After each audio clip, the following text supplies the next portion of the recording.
Good evening, everybody. Welcome to season 3, episode 30 of the Small Talk Podcast, a monthly entertainment talk show hosted by co-hosts Marlene Sharp and Chris Palme with diverse guests and professions from around the world. I hope everyone is doing well on this Tuesday, September 30th, 2025. And before we do our show tonight, it is a holiday, a federal holiday here in Canada today. It is National Day for Truth and Reconciliation Day. It is to remember the children that were impacted what happened years ago here in Canada as well. So September 30th, National Day of Truth and Reconciliation Day. I can say that word.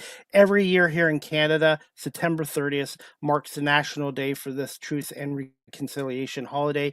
The day honors the children who never returned home and the survivors of residential schools as well. And you can also support this cause by buying t-shirts. They're orange colored and on the shirts they say every child matters as well. So I just wanted to take time tonight to remember those that were affected by this National Day for Truth and Reconciliation, and hopefully this will never ever happen again. And I just wanted to bring this up today too before we bring on my co-host Marlene Sharp and our special guest tonight, who I'm really looking forward to as well. Good evening, Marlene. How are you? Good evening, Chris. How are you? I am keeping busy just like you are. Good. I'm practically bouncing off the walls because of our guest tonight. I can't even properly articulate how excited I am because, as you might remember, I love true crime, and this lady is a legend in true crime. And top of the episode, I would like to give a special shout out to our guest, one of our guests from last episode, Rob Kuttner, the dreamy Rob Kuttner, who is the one who brought us this wonderful guest who's coming up. He introduced the two of us, and that's what led to this wonderful moment in podcasting. Have you met her guest in person yet or no? Not in person. She lives in Chicago and I'm in Los Angeles. So we had a rather lengthy phone conversation. We discovered that we have so many things in common, so many interests, and we'll talk about some of that during the show today. But no, we haven't met in person, but I feel like I know her really well. And I just had a guest on last week from Chicago, a relationship and dating coach from Chicago too, Dr. Michelle Henry. So, and Chicago is one of my favorite cities for sports, beer, and deep dish pizza as well. So I'm really looking forward to her guest tonight, and we're going to bring her on right now. Her name is Tracy Ullman. She's a documentary producer, director, and writer based in Chicago, Illinois. Well, hey. Good evening. Hey. How are you? How are you? So what's your team here in Chicago? For deep dish pizza? No, sports team.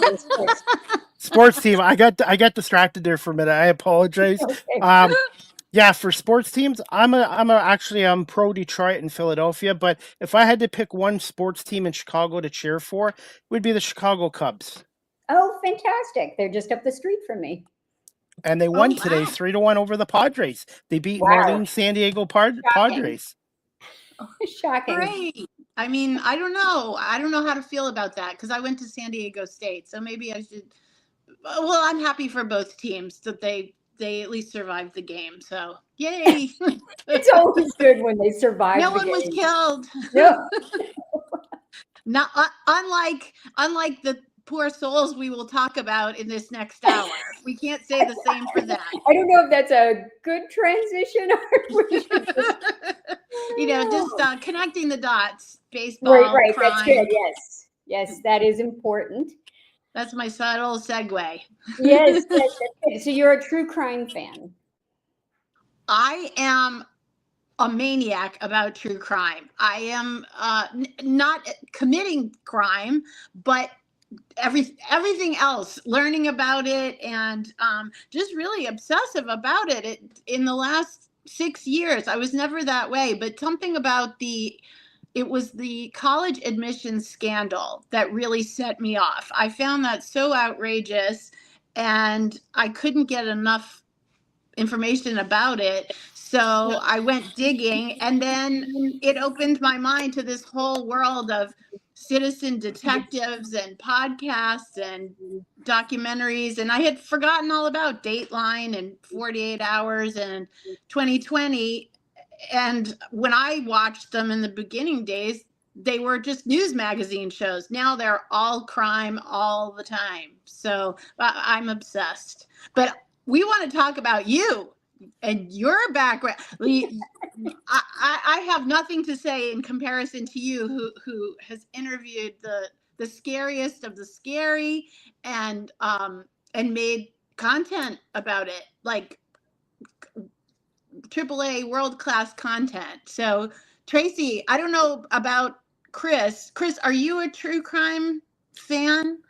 Back in the 80s, and 90s here, I was. There was a gentleman that wrote for the Toronto Sun. His name was Max Haynes, and he wrote a lot of true crime stories. And after the 90s, I kind of moved away from it, but I'm peaked. My interest is peaked again with our guest tonight as well. And we do have a viewer on, Kenneth Strange Jr. He's watching on LinkedIn. Great intro, guys. And for anyone watching this live stream, if you have questions for Tracy, our guest, or Marlene or myself, please feel free to comment in the comment section as well. Kenneth is a friend. Ken is also a retired FBI agent. Oh, wow. And yeah, so Tracy, you and Ken have a lot in common. Very much so, I'm sure. Yeah. Yeah. So Tracy, we need the origin story. We need to know how you got into this world. So when I was younger, I had the opportunity to move around the world exploring coral sex research. They do it. And so as I was moving around, eventually I had to get a job, an actual job. And I moved to Glasgow, Scotland in September of 1993. And that happened to coincide with the invention of the World Wide Web. So I went to the BBC in Glasgow, Scotland, and I said, "Can I join?" They said, "Do you know about the internet?" And I said, "Of course I do." And so they gave me a job creating their internet website. Wow. And after that, I began making documentaries with them. Wow. So talk about getting in on the ground floor.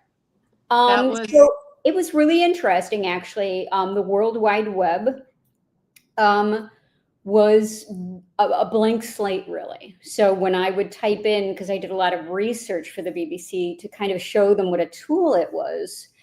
And when I put in things like Toyota.com or McDonald's.com, nothing came up. Very few graphics were there at the time. MPEG had not been created. And so everything was a WYSIWYG programming. There were no HTML programs. And so I used HTML programming and Perl programming and C++ to, arrange pages. And eventually the BBC launched its first website in the Isle of Skye at the Gaelic University there. I was actually paid by the Gaelic department at BBC Scotland. Wow. Yeah. Tracy, over 3 decades ago, did anybody at the time, including yourself, think the worldwide internet would get like it is now today in 2025? I think that was the goal. And I think that interactivity was also the goal. So I was very lucky to be with a large broadcaster who had vision, real vision about how they wanted to see things and were willing to push.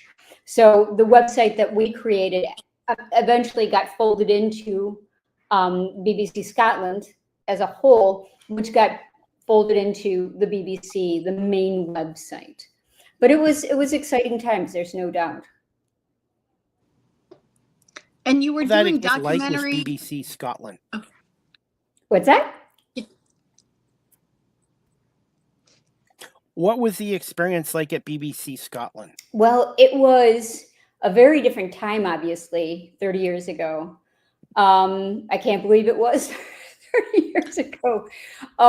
They had an office on Queen Margaret Drive in kind of the east end, or no, the west end of Glasgow. And at the time, I was supporting with kind of a technological aim the children's department as well as the Gaelic department. So we were communicating with places, because we knew we had a T1 connection.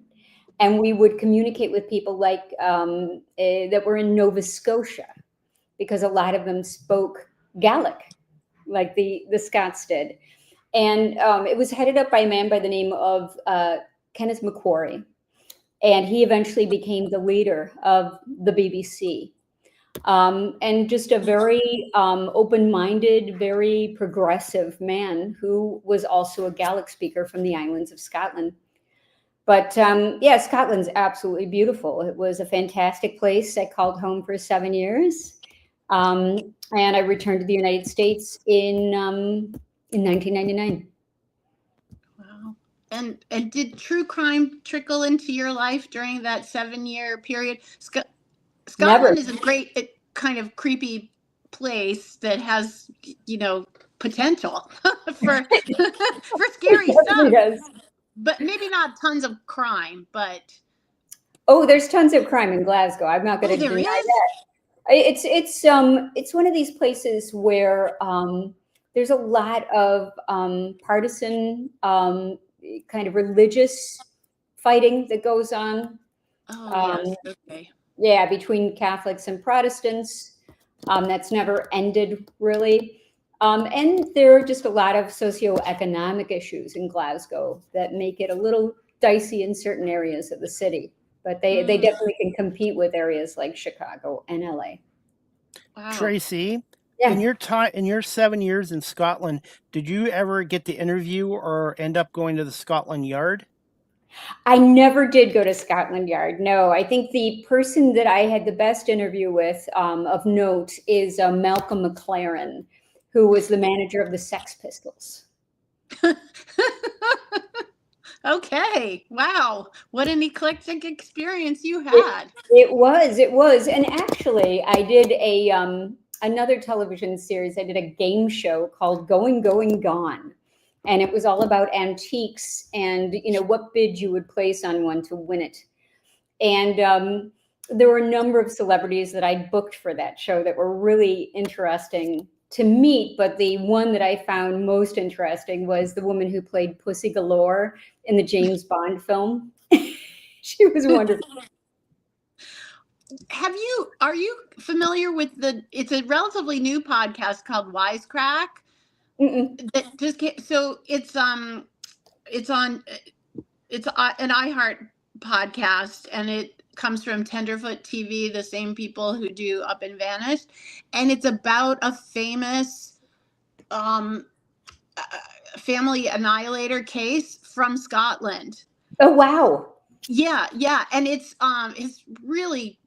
very disturbing. I highly recommend it because it's not only is it disturbing, but it's a twisty turny story that starts out with a stand-up comedian. So a stand-up comedian performing at the Fringe Fest. Oh wow, in Edinburgh.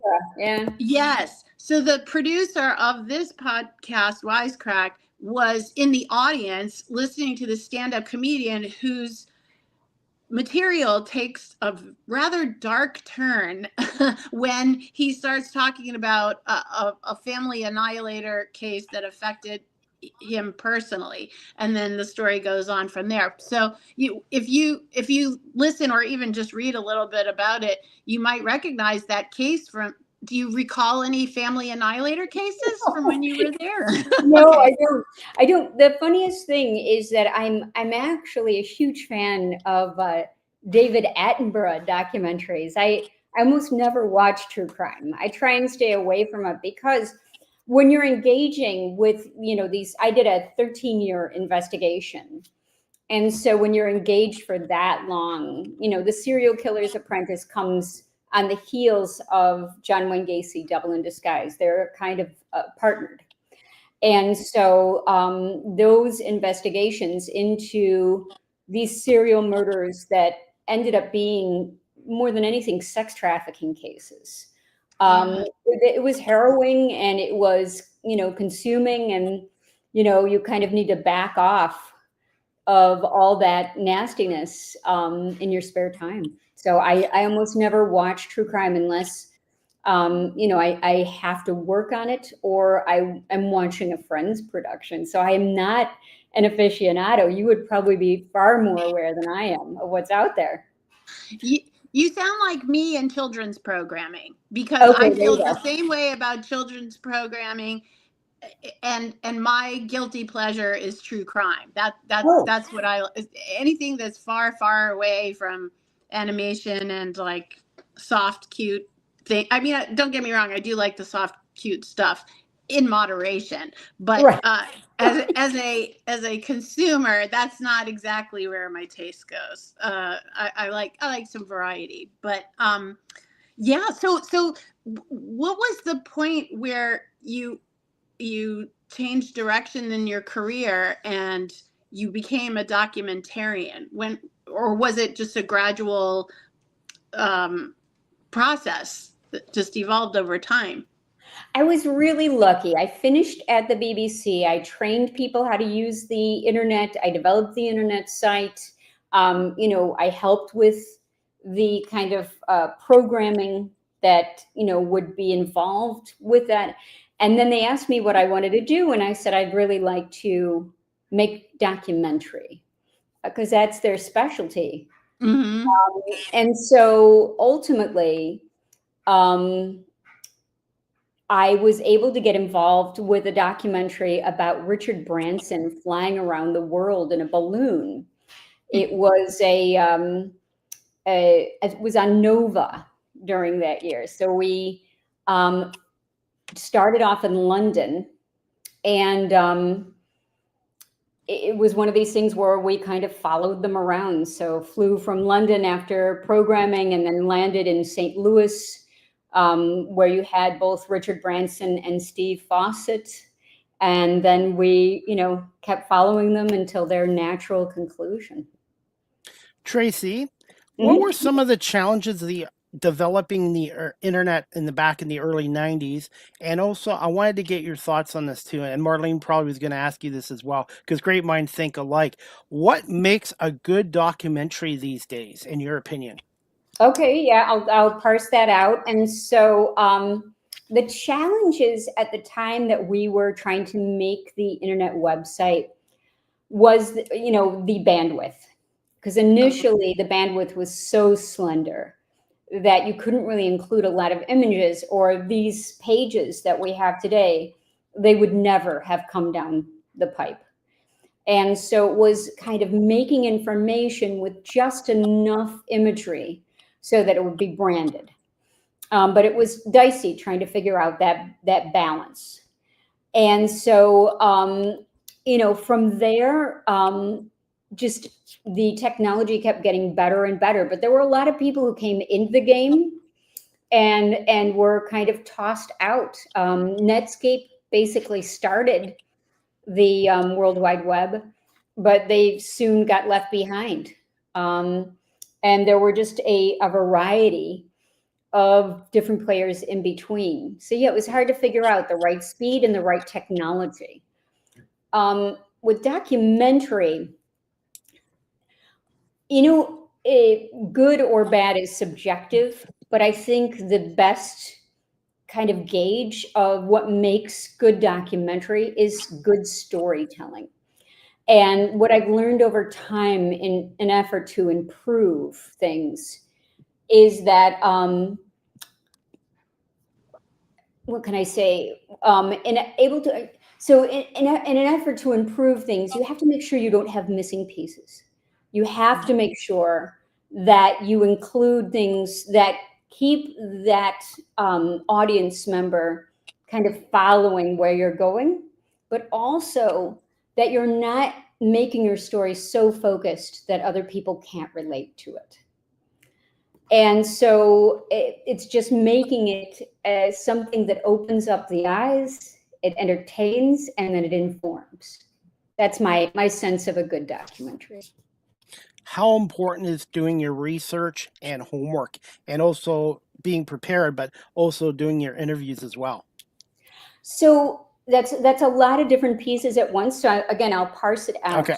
So the research part, in my world is really important because it lays the groundwork for your legal department. You are able to defend all of the things that you are kind of putting forward in your documentary by having those facts right there. And that these facts are valid and accepted and documented. So that's going to be really important. Obviously, you want to put a great story together, but having the research in place so that you can both defend your thesis to your audience and to your legal department, because almost every production that's going to go out has to have legal vetting to make sure that you're not just making stuff up.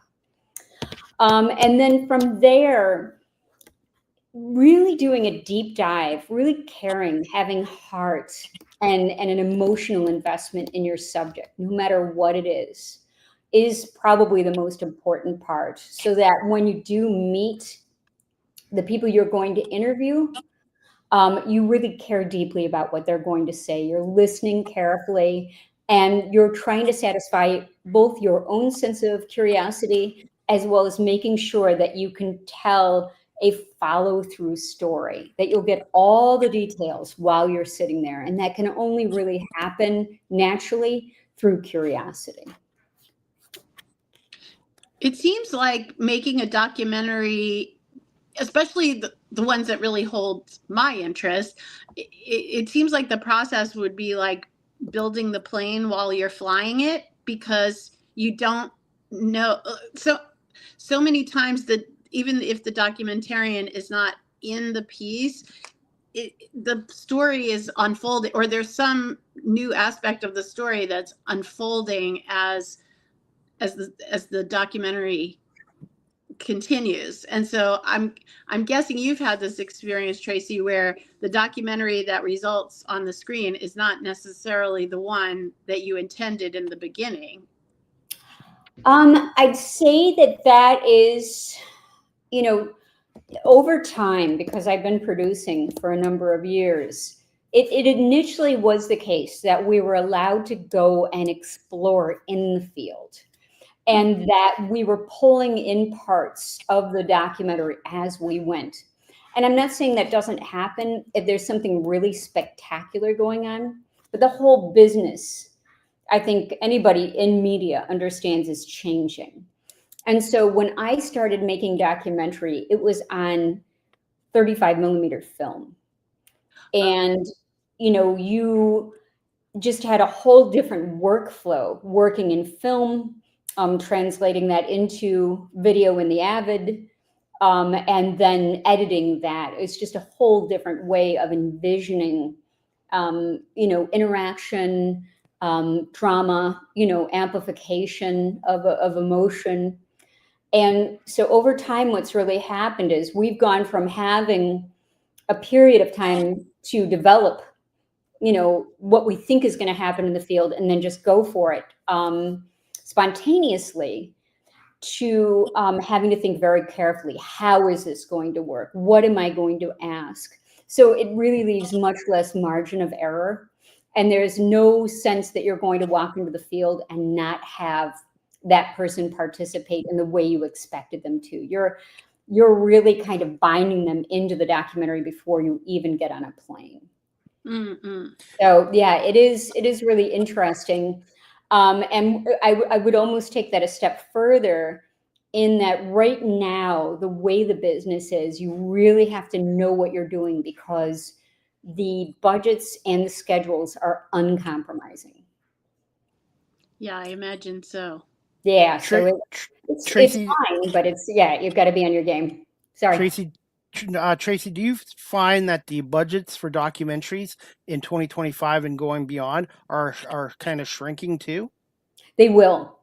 It's inevitable. Right now, what's happening is the money that is given to production companies and filmmakers is something that is almost like the broadcaster or the streamer or whomever, they're placing a bet, that this is going to be successful.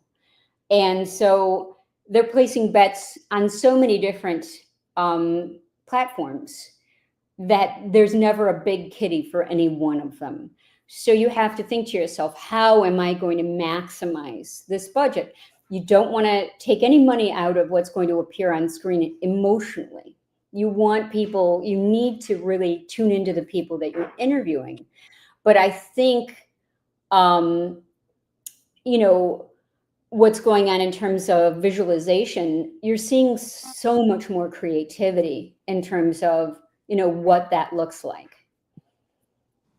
So, how much has AI impacted your industry as well? Right now, I don't think that AI is affecting documentary as much as it might some other things. And truthfully, I've done a lot of experimentation with the different programs, and they're very interesting. And they really amplify the rate at which I'm able to research a topic. I'm able to have a thought and see, is this valid or is this not valid right then and there, by the types of things I put into AI. The other thing that I found really interesting when we were making the Serial Killer's Apprentice was that our showrunner, Alexis Roby, was able to put in a list of images that he would like to see, so that we could slot those into the rough cuts. And instead of having blank slates, we had imagery that gave you an idea of what that would look like. That's where I see AI really, where its strength is. I don't see AI and its writing as competing with actual writers. It's just not, it doesn't truly understand the nuances involved with great writing. Yeah, I agree. It's good to give someone a jumping off point, almost like an outline or some kind of a framework, but it can't bring it home. No, it's not organic in that way. And so I just think that I've seen, various publications online that try to pull in AI articles, and they're just flat, and they can't replace the genuine creativity of a great writer. Tracy, how would you describe your writing style, and do you find creativity right now in the film and the documentary industry has kind of diminished lately? No, not at all. No. Creativity is constantly growing. Okay. And I think that it's because the budgets are smaller and because you have to think laterally. And I kind of like that. It keeps you on your toes. The type of writer I am, I don't even know. I'm pragmatic. I get that job done and I get it done quickly, which is what's demanded. In terms of writing the book, The Serial Killer's Apprentice, there was no better guide than Dr. Catherine Ramsland. She has written 73 or 74 books. That many. Wow. This was exceptionally, well adjusted to just taking on what needed to be done. And basically what I did was I inserted the pieces that I felt needed to be a part of the book, and she integrated them. So, in terms of my contribution to the book, I was the person who had reached out to Elmer Wayne Henley Jr. Years before we wrote the book, because he was the format in my mind of a serial killer's apprentice. He could tell me the inside world of somebody that was placed in that position. And in both the cases of John Wayne Gacy and Dean Corll, they had accomplices that they trained and who helped them. Maybe we could take The Serial Killer's Apprentice as a case study. You could walk us through beginning, middle, and end, since it was such a long process and it has taken many forms. Yeah, it's a wild material. time. So what happened, The Serial Killer's Apprentice is the second production that was made based on the research that started in 2011. So I was contacted by my late husband's boss at the Chicago Reader. And as the editor of the Chicago Reader at the time, Allison True said, I've gotten a story about John Wayne Gacy, and it's never really been explored. And right now I can't publish it because I don't have the underlying documentation that would prove the author's thesis. And so I said, well, I don't really like true crime. And she said, well, you know, it's about John Wayne Gacy though. And I said, well, I actually Yippee! less. And so as we got to talking, she said, if I'm being honest, it's not entirely about true crime as much as it's about corruption. And I was like, okay, corruption really interests me. And so I said, what is this? She said, I think that there's a building on the northwest side of Chicago that may have more bodies in the case of John Wayne Gacy. It's where he was a manager of an apartment building. And I said, that sounds crazy. And so that in itself took several years to understand the dynamic of this location. What role did it play? John Wayne Gacy was the manager. He was in a workshop half the night when people across the hall that we interviewed would hear him banging around. Neighbors from an apartment building above the yard would see him digging at 3 o'clock in the morning. And I thought, oh no, here we go. This doesn't make any sense to me. You know, how can we understand this? And that took years because you had a case that was very well explained. It was very well packaged. People were fascinated with it. And what we had to say was that's a confabulation. And that was done with the aim of making this case much more simple than it actually was. And so our goal was to work with a former homicide cop from a Chicago Police Department, Bill Dorsch, and an attorney, Steve Becker, to, you know, spread our tentacles in our different professions and figure out what had happened.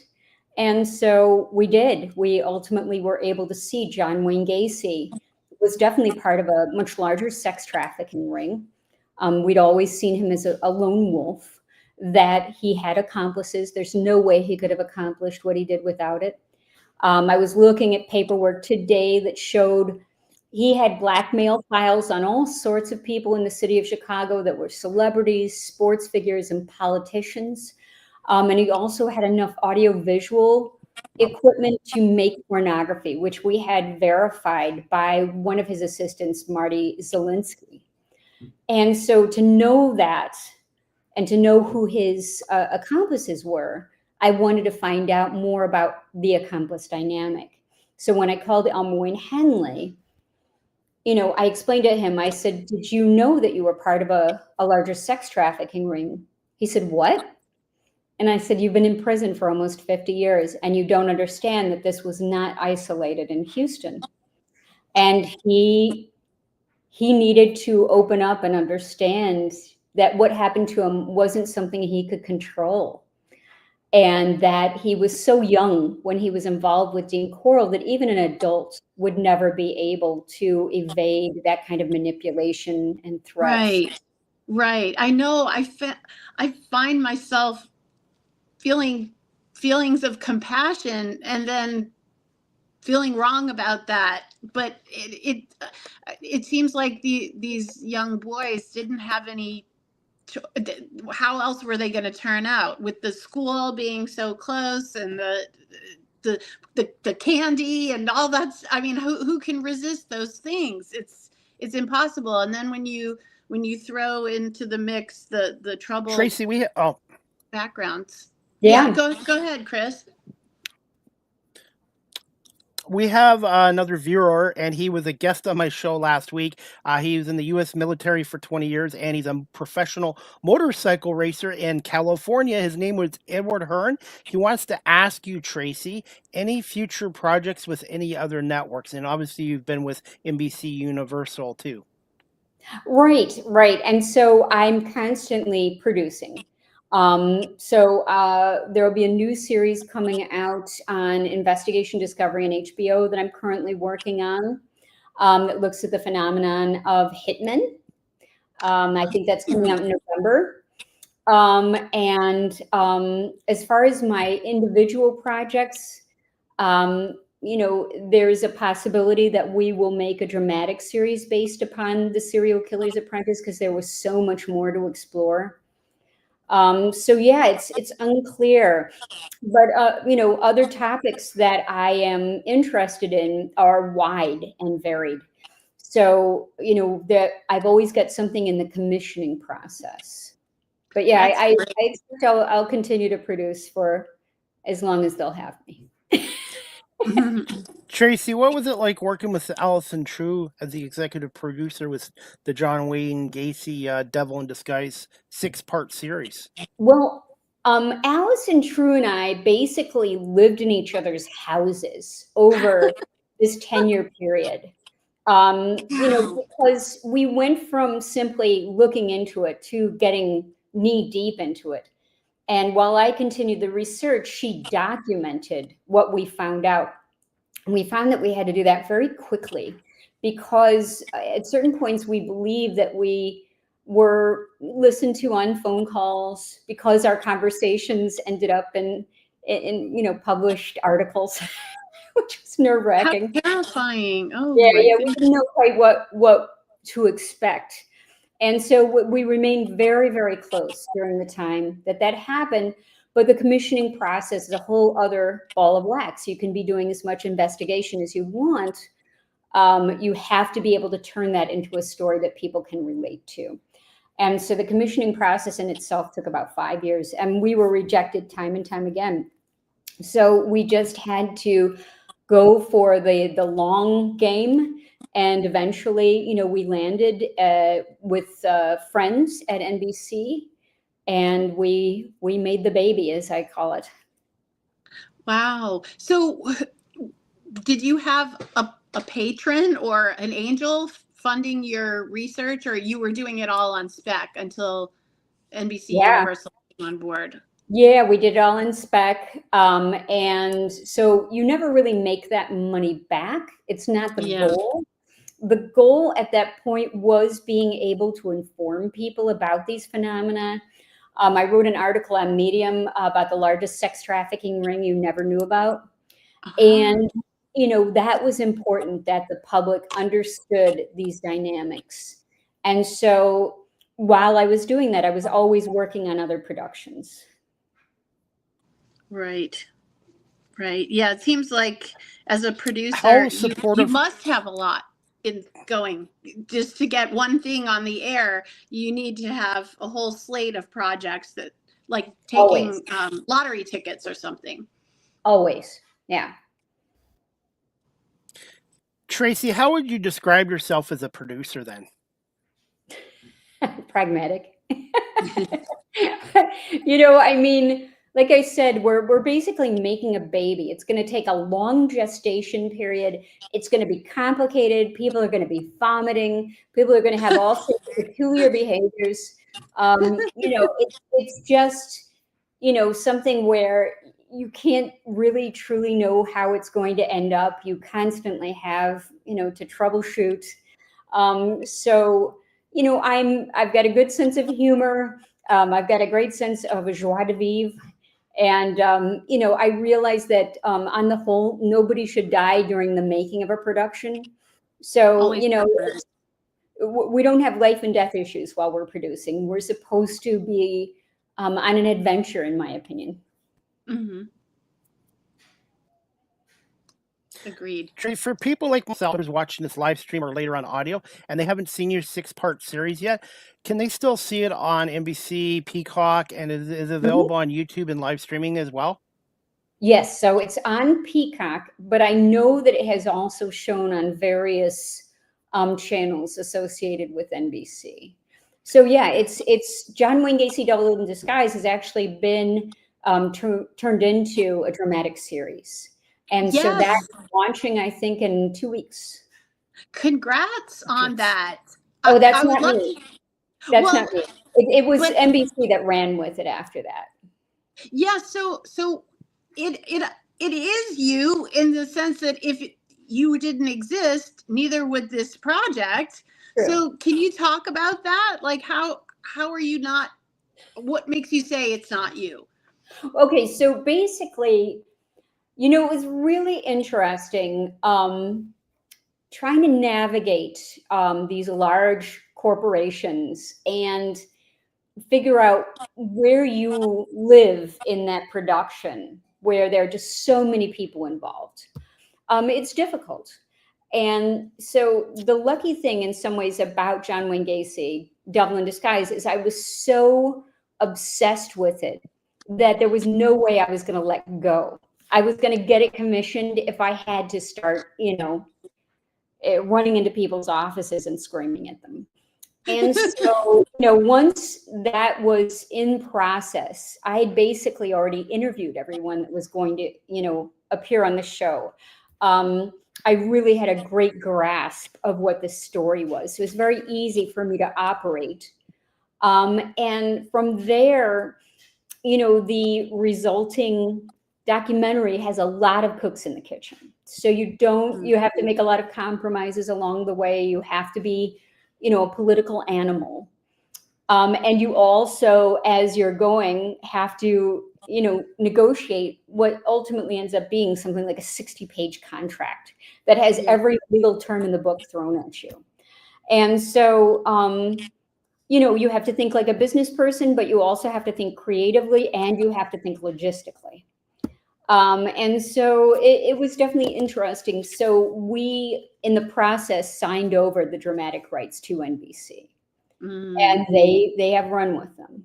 So, Wow. So they, I guess, didn't at a certain point, they were able to do what they wanted and not ask you for permission or approval or anything like that. And right, they own the IP at that point. Yeah, I'm guessing, did you push back on that and were told, no, this is how NBC always does it. We always own everything. There was some of that for sure. And I think that, there comes a point where you have to let go of certain things. At that point that we began making the documentary, it was March of 2020. Wow. And so right away there was COVID. Mm-hmm. And, we had been working for 10 years and it was time to bring the story to fruition. So after a while, you say to yourself, what kind of compromises do I need to make? And what is going to kill the baby as opposed to making the baby? Right. I'm a baby maker. Yeah. I used to work at Disney in business and legal affairs. Mhm. And so I Oh, that's a heavy remember job. when I first when I was interviewing for the job as basically an assistant paralegal, the woman who was to become my boss said it's fairly easy to negotiate on behalf of Disney because basically we present an offer and people will take it or they don't take it. Disney doesn't make a lot of concessions for actors, or I was working in production legal, so mostly what we did were talent contracts and for above the line and so forth. And occasionally we would get into the IP aspect of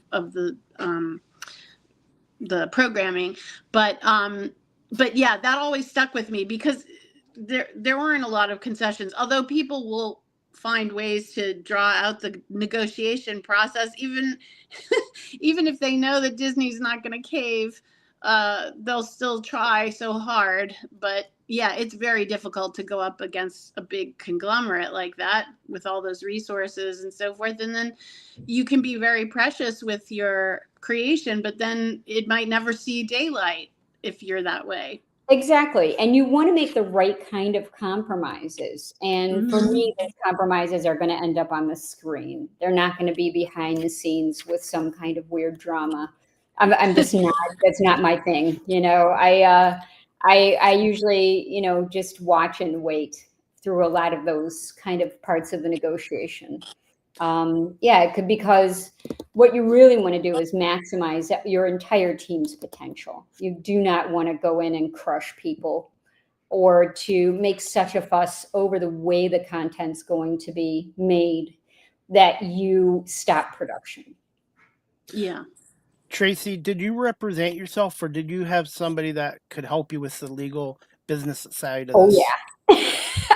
I have an attorney that I adore, Judy Carfield in Los Angeles, and she gets in there and she does the business. Yes. Shout out to Judy. Shout out to Judy. She is a superstar in the television firmament. The unsung heroes. The consumers don't really know how much business and legal affairs is the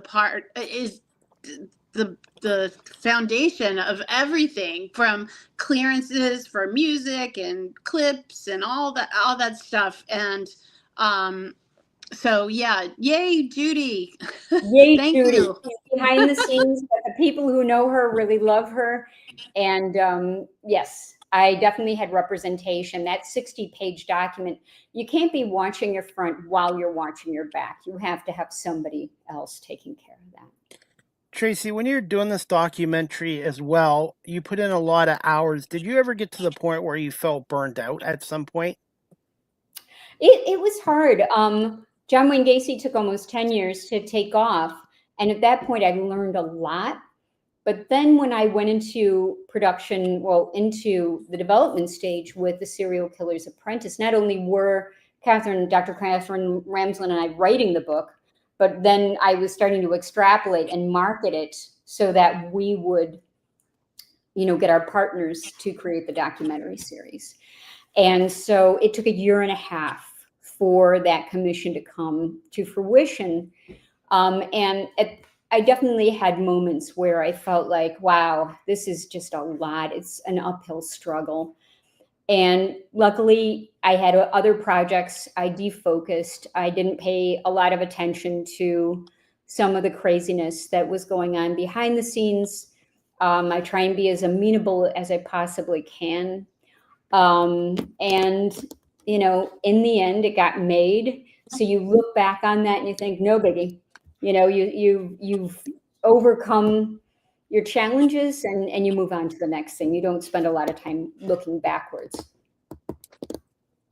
How satisfying was it to see it come out as a miniseries, 6 parts? Oh, so John Wayne Gacy was 6 parts. Serial Killer's Apprentice was 2. Okay. When John, the funniest thing, the most emotional part of John Wayne Gacy, Devil in Disguise, was finishing the 6-part treatment and knowing that was solid.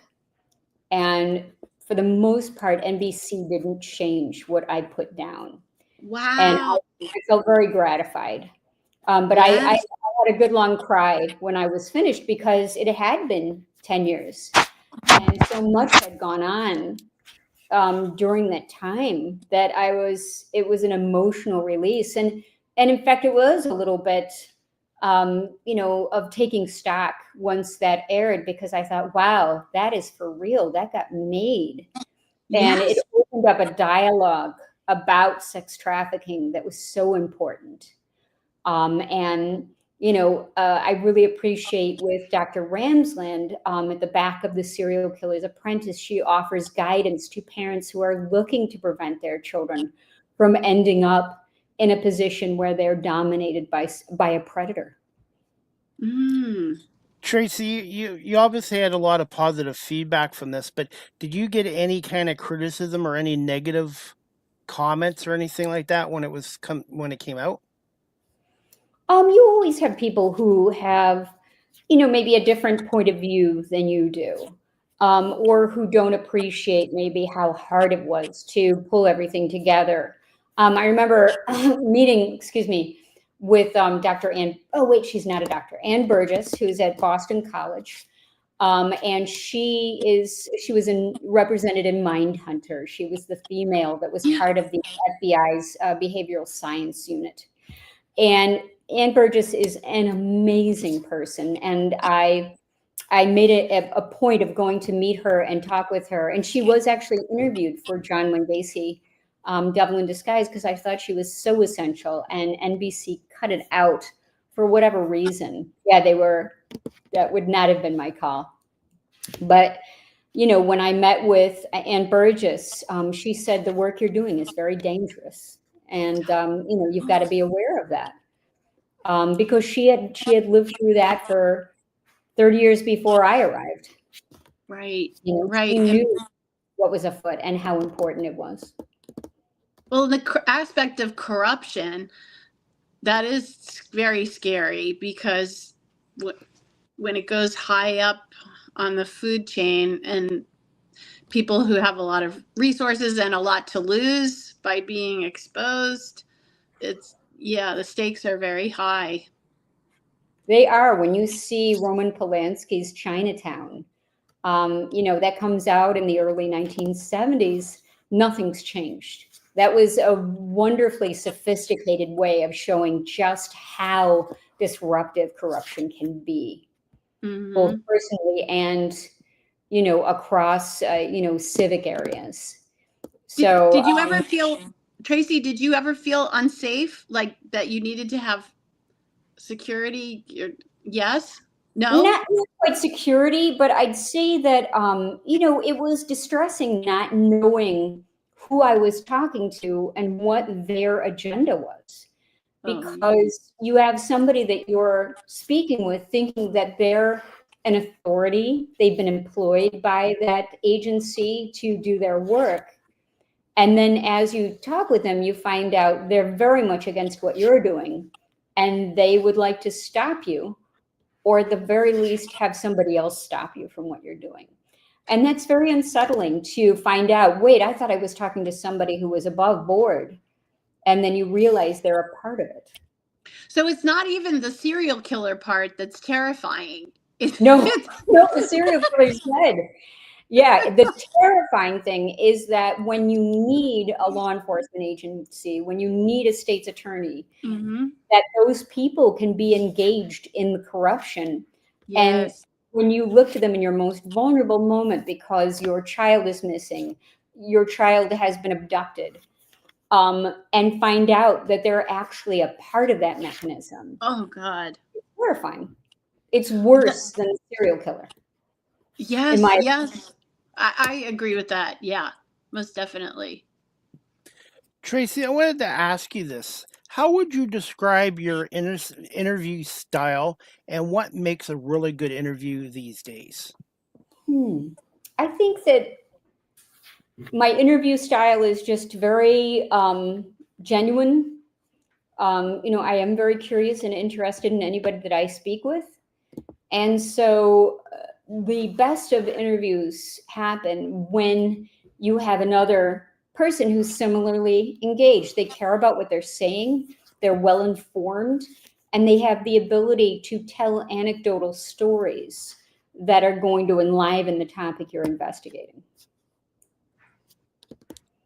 And you always want to make sure you have a talker, because I did an interview a couple years ago with a female boxing champion, Mia St. John, great person.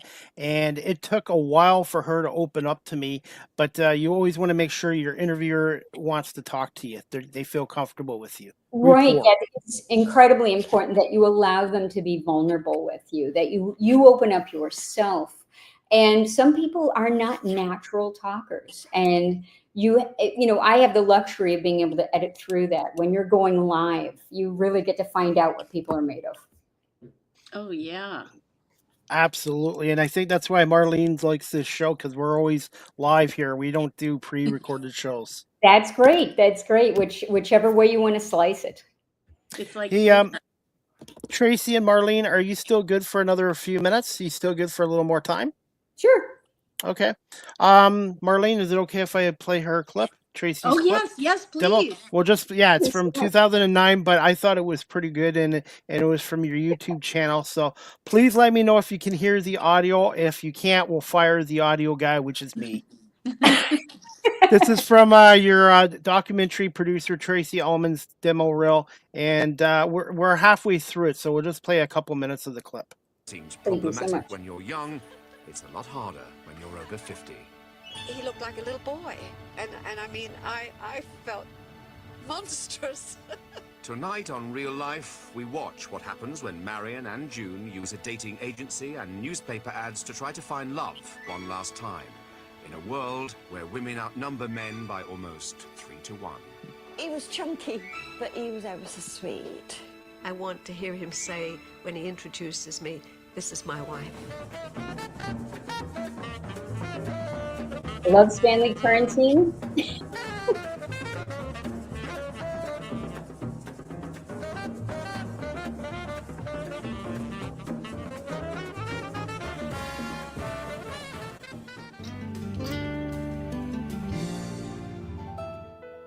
Chicago, hog butcher to the world, and cattle, and sheep. The Union Stockyards, a symbol of Chicago for more than a century. From 1893 to 1933, there was no year in which less than 13 million head of livestock were unloaded at the stockyards. The yards were big business and grueling work. Heat was terrible, and stench was even worse. Their fame spread across the country and attracted tourists by the thousands. We'd go right into the hog kill, the steam and everything else. You'd lose a lot of people during that period of time. The stockyards earned Chicago its reputation for toughness and hard work, but by 1971, they were gone. There was this thing called automation, the idea that machines could really do more of men's work. The Union Stockyards, next on Chicago Stories.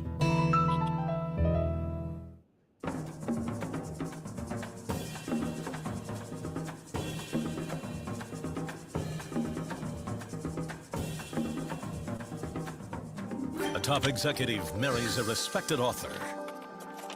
They had great communication, really strong love. Kathleen was this incredibly vibrant, fun person. Then she dies in their home. He says it was an accident, but investigators think otherwise. This was a suspicious death. Concern grows when authorities learn about another death 16 years earlier. It occurred to us that we might have a second homicide.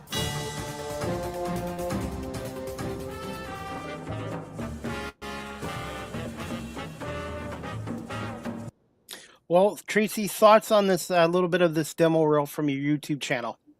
Oh, yes. Made years ago by a lovely, lovely editor named Martin Nelson, who's no longer with us. And I really appreciated his input. You know, we always need to have things that market ourselves and our work. And so he put that together for me as a favor.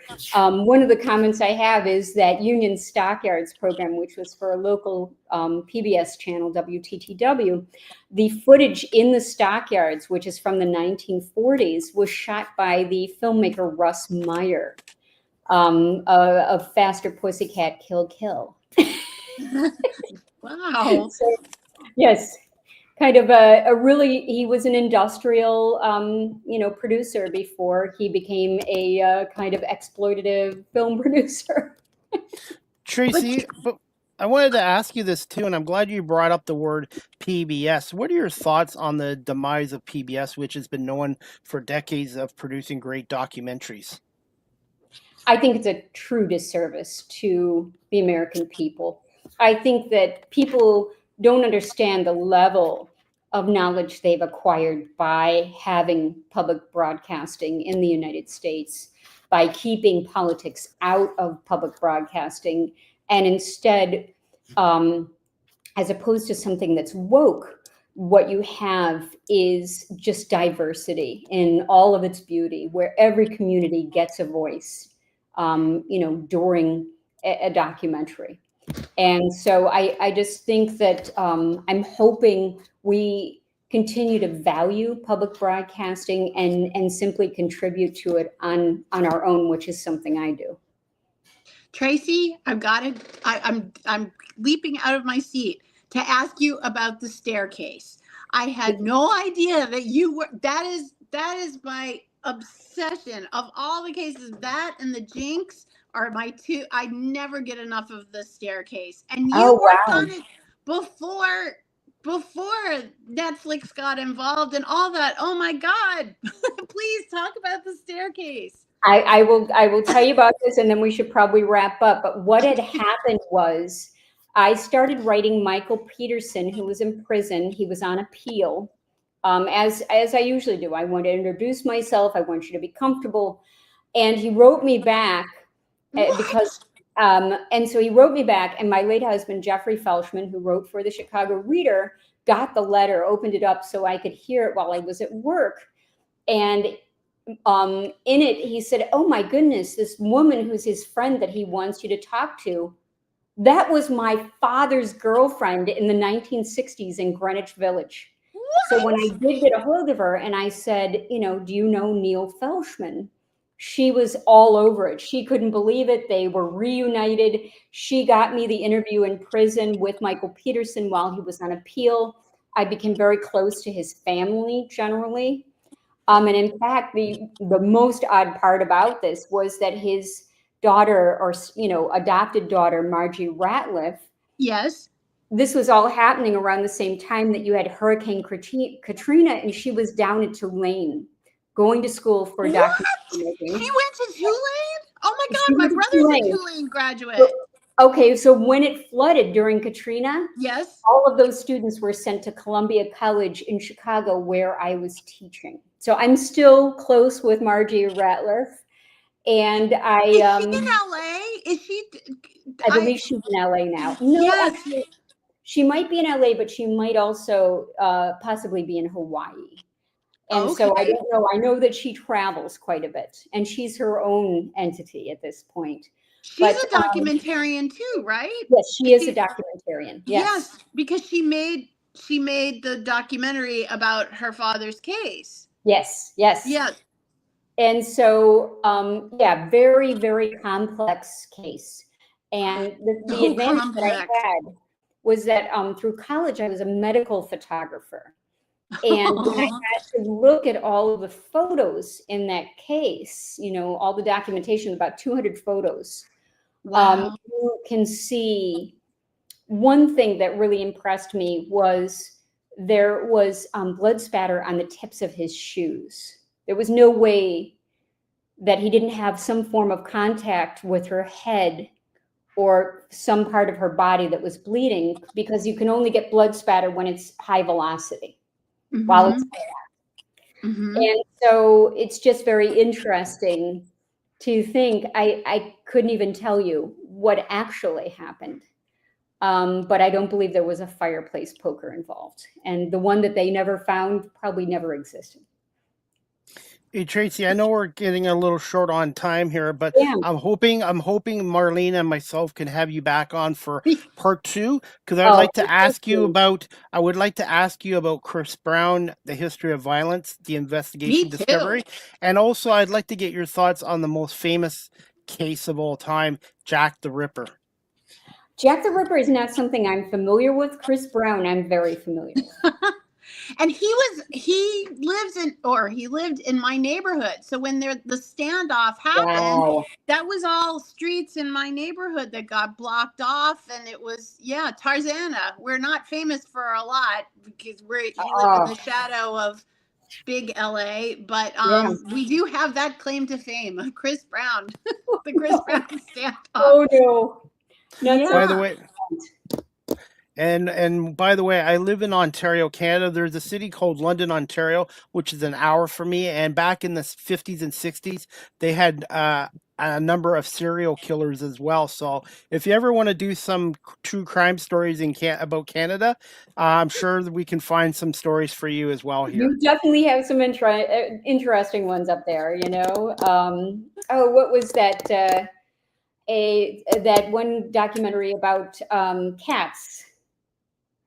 Don't fuck with cats. Yes, exactly. Yes. Oh yes. That's a fascinating case too. Oh Yes, my yes. Lord. So that's Canadian. Oh Yes. yes. You're right. Have you seen that? Have you seen that one, Chris? No, Chris, I need to start getting into these you're in for documentaries a more. treat. That Okay. is a gripping story that involves the internet and citizen detectives and the serial killer on the lam and multiple countries, and oh gosh, it's a crazy story. But yeah, you'll find it even more interesting with the Canada connection. Sure. But I would love to do a whole episode about the staircase. Okay. Just the I'm there. staircase. Oh my God. I know it very well. I have so many questions, and we'll talk offline. Yes. Oh my God. My mind is blown just with the staircase. It's probably good that I didn't know that at the beginning of this interview, because this would have been the staircase episode. Tracy, before we let you go in a minute, what is one fun fact about Tracy Ullman, and where can our audience follow you on social media? And do you have any projects that you are able to let our audience know about coming up? So you're very kind in your crawl. You've got my LinkedIn page as well as my website. Those are really where you can find me. Okay. But myself and Dr. Catherine Ramsland, Allison True, Rod Blackhurst, the director of John Wayne Gacy, Devil in Disguise. There are interviews with us online still. And upcoming projects. A lot of them are at such a development stage that I can't very well speak about them. Okay. But I am excited for the Hitman project that I've been working on. Have you ever been to Canada yet? Yes, of course. And I would love to go back. I've been to Toronto and areas around it. I've been to London, but I would love to go to Montreal next. And Niagara Falls, Ontario, too. And I it's have wine been country. to Niagara Falls, yes. Niagara on the Lake has over 100 different wineries, too. Oh. It's like our Napa Valley. Yes. Fantastic. So definitely let me know. And I'll be in Toronto this week twice for a hockey game and then media work on Saturday. But Toronto is the worst city in North America for driving. I know New York's bad, Chicago and Boston are bad, but Toronto is the absolute worst for traffic. Funny. Yes, I'm sorry to hear that. I have not been there in a long time. So, Marlene, final thoughts before you let Tracy go? I don't want to let Tracy go. That is my final thought. Could we adopt her, Chris? I'm coming over. This is not the final thought, because All there right. will be more thoughts. All right. I will look forward to more thoughts when we meet again. Yes. Thank you so much for giving me the opportunity to talk with you. Thank you so much, Tracy. It was a real pleasure. Give me a little time tonight, and I will pass on the full video, the audio, and some reels and clips to Marlene, and she can share them to you as well. And this will be on LinkedIn as well. Wonderful. I really appreciate it. I'll look forward to seeing it. Continued success in your career, and thank you so much, Tracy, for coming on tonight. Thank you so much. Take good care, both of you. Go Cubs. You too. Thank you. And thanks to your listeners. You too. Thank you so much, Tracy. Okay, take good care. You too. Bye-bye. All right, Marlene, final thoughts before we wrap up season 3, episode 10. And this is your 19th episode with me as a co-host. Oh, wow. So much to celebrate. But this couldn't have turned out better. This is just, oh gosh, one of my favorite episodes. Although I say that about a lot of episodes, but this one, and what a wonderful start to the month of October with Halloween and spooky season, as the podcasters often say. Usually true crime podcast will do a special celebration for October, and some kind of themed month because of all the scary stuff. And we did this. It just happened organically. It worked good. Worked good. And I want to say thank you for getting Tracy Ullman on, a great guest. And it also helps me as well because I'm doing 4, 5, 6 shows a week with 7 or 8 different guests. So it kind of helps me with you helping out with the guests as well. But I have one picked out for the end of October. But you know what? We can always do a show in the future where you get a guest and I get a guest and we can interview them both. Yeah. One of those type of shows. That would be really fun. That would be so much fun. Then we can find the common ground together. Yeah. Yes. And we'll make sure and try to do a Halloween theme because October 31st isn't that far away. No, it's not. It's practically. And before I let you go, how's Blanche doing? She's fine. She's right here napping. But we'll be going outside shortly. So thank you for asking. Yes, she did listen to the entirety of the podcast, and I know she enjoyed it. And she was very quiet, no barking, not one single bark. Not one bark.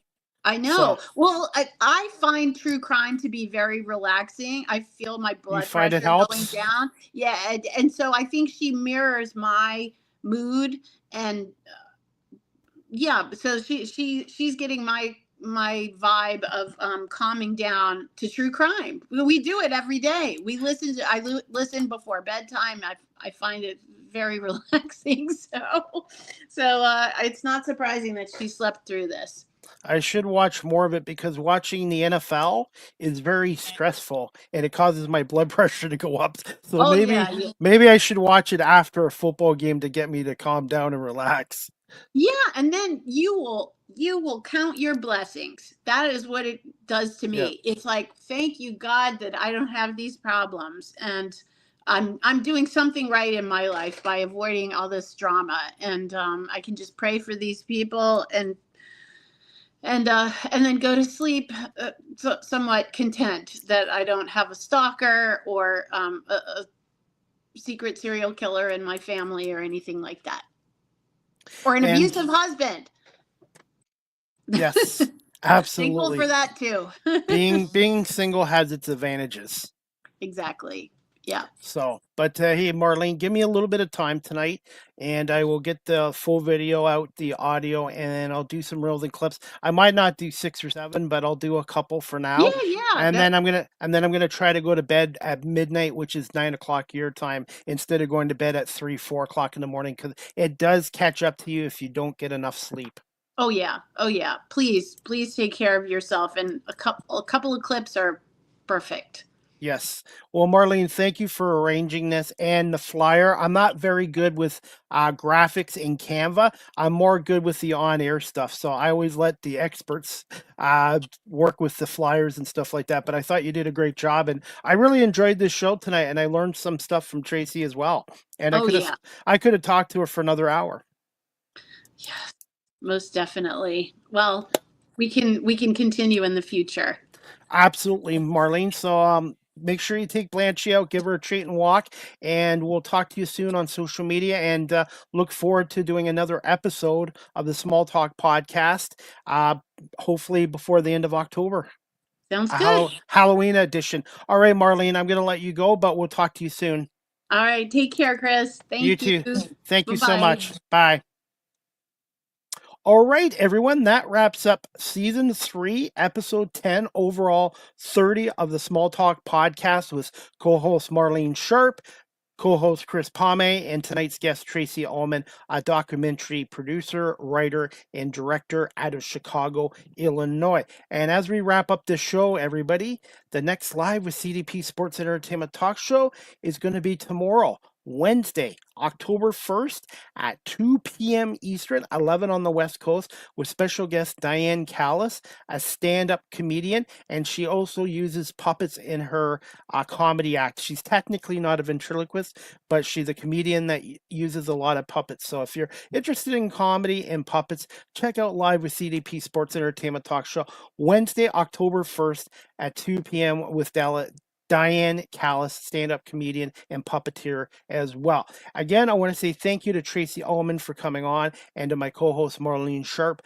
for being a great co-host and helping out with getting Tracy this week as well. The Small Talk podcast is a monthly entertainment news is a monthly entertainment talk show podcast with Marlene Sharp and myself. I want to say thank you to everyone watching this live stream on Facebook, LinkedIn, YouTube, Twitch, Twitter, X, and Instagram. And the Small Talk podcast is available on audio platforms such as Apple Podcasts, Spotify, iHeartRadio, Good Pods, Amazon Music, and wherever podcasts are available. So please make sure you subscribe to my YouTube channel, Chris Palme Live with CDP Talk Show. You can see all the Small Talk podcast episodes on there, as well as on the audio platforms and on my social media platforms as well. And that wraps it up. Before we wrap this up, Yankees were leading Boston 1-0 in the bottom of the sixth inning. The Cubs today beat San Diego 3-1. Tigers 2-1 over Cleveland. And the other Major League Baseball wild card game tonight is Cincinnati and Los Angeles at 9:08 Eastern, which is just underway now. And looking forward to watching some baseball as well. So I hope everybody has a great night. And we'll see you next month, hopefully before the end of October, before Halloween, for episode 11 of the Small Talk podcast with Marlene Sharp and Chris Palme. So make sure you also follow Marlene and myself on the Small Talk Facebook page. Go to Small Talk podcast Facebook page and make sure you subscribe. We have almost 200 members on there as well. And you can follow Marlene on Twitter X and myself on Twitter as well. So thank you so much to Marlene Sharp, Tracy Ullman, our guest tonight. And thank you to everyone for watching and listening to the Small Talk podcast. Good night, everybody. See you in October.